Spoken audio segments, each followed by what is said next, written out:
Hello बच्चों, good morning. कैसे हैं आप लोग? होप आपकी प्रिपरेशन बहुत अच्छी चल रही होंगी। प्री बोर्ड स्टार्ट होने वाले हैं और आप सब अवेयर हैं कि 10th साइंस एग्ज़ाम में इस बार कॉम्पिटेंसी बेस्ड क्वेश्चंस भी होंगे, जिसमें case based study questions, assertion reasoning और एमसीक्यूज क्वेश्चन होंगे। आपको ध्यान ये रखना है कि कोई नेगेटिव मार्किंग नहीं होगी इसमें, बट इसका ये मतलब भी नहीं है कि आप ब्लाइंडली क्वेश्चंस को अटैम्प्ट कर जाएं। तो चैप्टर वाइज 3 लेवल में मैं क्वेश्चंस आपके साथ शेयर कर रहा हूँ। Set 1, set 2 and set 3। Set 1 मैं आपके साथ अभी सोल्व करूँगा, सारे आंसर्स मैं आपको बताऊँगा। But for set 2 and set 3 आपको सोल्व करके आंसर कमेंट सेक्शन में डालने हैं, and then you can ask your doubts also. उसके बाद मैं आंसर की अपलोड करूँगा, जहाँ पर आप अपने क्वेश्चंस के आंसर चेक कर पाएंगे। So let's start.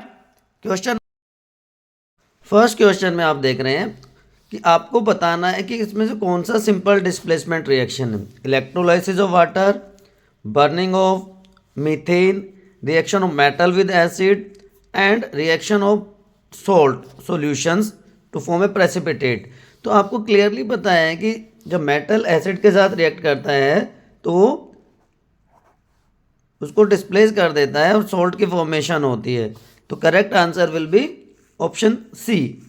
Second question है कि सारी केमिकल रिएक्शंस के लिए सबसे इंपॉर्टेंट या नेसेसरी कंडीशन क्या हो सकती है। Reactant should be in the same state, जरूरी नहीं है, किसी भी स्टेट में हो सकते हैं। एनर्जी शुड बी सप्लाइड, नहीं, कुछ नॉर्मल रूम टेम्परेचर पे भी रिएक्शन कर सकते हैं। सेम टेम्परेचर पे हों, ये भी ज़रूरी नहीं है। बट यस, ऑप्शन डी, वो दोनों के दोनों same physical state physical contact में हो। So option D will be the right answer कि there should be physical contact between the reactant molecule. Question number 3, which of the following information does coefficients of lead oxide and nitrogen oxide give in the reaction. तो देखिए options की बात करें, ratio of number of moles का idea देते हैं, या ratio of number of atoms in the two substances. Option C, ratio of mass produce का कोई रोल नहीं होता। रेशियो ऑफ डेंसिटीज, अगेन आप इसको एलिमिनेट कर सकते हैं। So the correct answer should be option A. Now question number 4। In this question आपको ऑब्जर्व करके बताना है कि कौन से टाइप की रिएक्शन हो रही है। Why this is example of endothermic reaction, right. तो सबसे पहले बात करें which type of reaction it is. So it is a decomposition reaction, electrolytic decomposition यहाँ पे हो रहा है। सेकेंड पार्ट की बात करें तो एनर्जी अब्जॉर्ब हो रही है इन the form of electrical energy during decomposition of water molecule. And third की बात करें तो उसमें आप ये रिएक्शन देख सकते हो कि दो मॉलिक्यूल वाटर के रिएक्ट करेंगे, एनर्जी सप्लाई होगी तो हाइड्रोजन और ऑक्सीजन की फॉर्मेशन होगी। सो ऑप्शंस के बजाय इसमें आपको एक्सप्लेनेशंस देनी पड़ेंगी क्वेश्चन नंबर 4 में। नाउ क्वेश्चन नंबर 5, आपको बताना है कि कौन सा अरेंजमेंट ज़्यादा रस्ट ऑब्टेन करेगा। तो आप जैसा कि देख पा रहे हो, rusting is a surface phenomena. तो जो एरिया ज़्यादा एक्सपोज्ड होगा एयर के, वहाँ पे रस्टिंग ज़्यादा होगी। तो कॉमन सेंस की बात है, एरिया जो वाई है it will have more rust as compare to area X. Next question, question number 6। The following chemical reaction does not represent a chemical equation. क्यों नहीं है, क्या ज़रूरत थी इसमें, वो आपको बतानी है। यहाँ पर क्लियरली आप देख पाएंगे कि जो वाटर मॉलिक्यूल है वो लिक्विड स्टेट में ना हो, उसको एनर्जी की ज़रूरत होगी। स्टीम फॉर्म में अगर वाटर मॉलिक्यूल होंगे then only this reaction can take place, otherwise it will not happen. So the right answer आपको जो लिखना पड़ेगा, water should be in the form of steam, not in liquid form.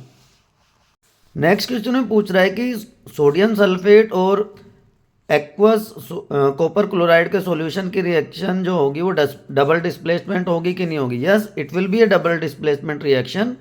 एक तरफ copper sulphate की formation हो जाएगी और दूसरा NaCl बन जाएगा। So it will be A double displacement reaction, जहाँ पे कोई इन सोल्यूबल प्रोडक्ट नहीं बनेगा जब इन दोनों सॉल्यूशंस को मिक्स किया जाएगा।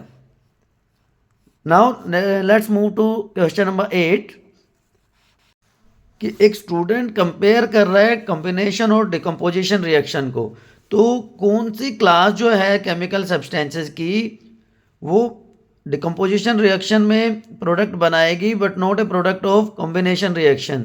तो बच्चा सीधी सी बात है, एलिमेंट वो सब्सटेंस होगा, वो केमिकल सब्सटेंस होगा। 9th क्वेश्चन है कि बैलेंस केमिकल इक्वेशन लिखनी है आपको जो कि ना तो कॉम्बिनेशन रिएक्शन हो, ना डिकम्पोजिशन या डिस्प्लेसमेंट और डबल डिस्प्लेसमेंट रिएक्शन हो। तो आप इसमें एक्सोथर्मिक या एंडोथर्मिक रिएक्शन का एग्जांपल दे सकते हैं कि कार्बन डाइऑक्साइड और वाटर मॉलिक्यूल मिलके ग्लूकोज की फॉर्मेशन कर देते हैं और ऑक्सीजन गैस रिलीज होती है, या मीथेन और ऑक्सीजन की रिएक्शन आप दे सकते हैं जिसमें कार्बन डाइऑक्साइड और वाटर मॉलिक्यूल की फॉर्मेशन होती है। तो एक्सोथर्मिक या एंडोथर्मिक रिएक्शंस के एग्जाम्पल से हम इसको क्लियर कर सकते हैं। Now let move to question number 10 जो हमारे इस सेट का लास्ट क्वेश्चन है कि एक स्टूडेंट ने एक white powdery substance chemistry lab में रखा और उसको जो कि पेपर का में कवर था लैब की विंडो के पास रख दिया गया, और जब 5 घंटे के बाद आई उसने देखा कि जो सब्सटेंस है वो जो वाइट कलर का था वो ग्रे हो गया। तो कौन सा सब्सटेंस हो सकता है बेटा, ये आप बताएं। फोटोलिटिक रिएक्शंस के एग्जांपल हैं, सिल्वर क्लोराइड या सिल्वर ब्रोमाइड हो सकता है वो केमिकल सब्सटेंस। तो the substance change from grey to white, उसकी केमिकल रिएक्शन लिखेंगे तो देखो दो मॉलिक्यूल सिल्वर क्लोराइड या सिल्वर ब्रोमाइड के साथ डिकम्पोज हो जाएंगे to form silver and chloride, chlorine या ब्रोमीन गैस रिलीज होगी। और इसकी एप्लीकेशन बेटा ये है कि इसको इस ब्लैक वाइट फोटोग्राफी में सबसे ज़्यादा यूज़ किया जाता है। तो सेट 1 हमने डिस्कस कर लिया है।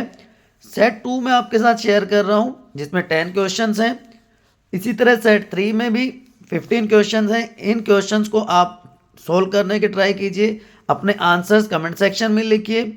अगर आप एबल नहीं होते हैं किसी भी क्वेश्चन का आंसर करने में, you can ask in comment section, और आपके कमेंट्स के बाद मैं आंसर की अपलोड करूँगा सो दैट आप अपने आंसर्स मैच कर सकें। Don't forget to tell your score also, आपने कितना मार्क्स अचीव किया।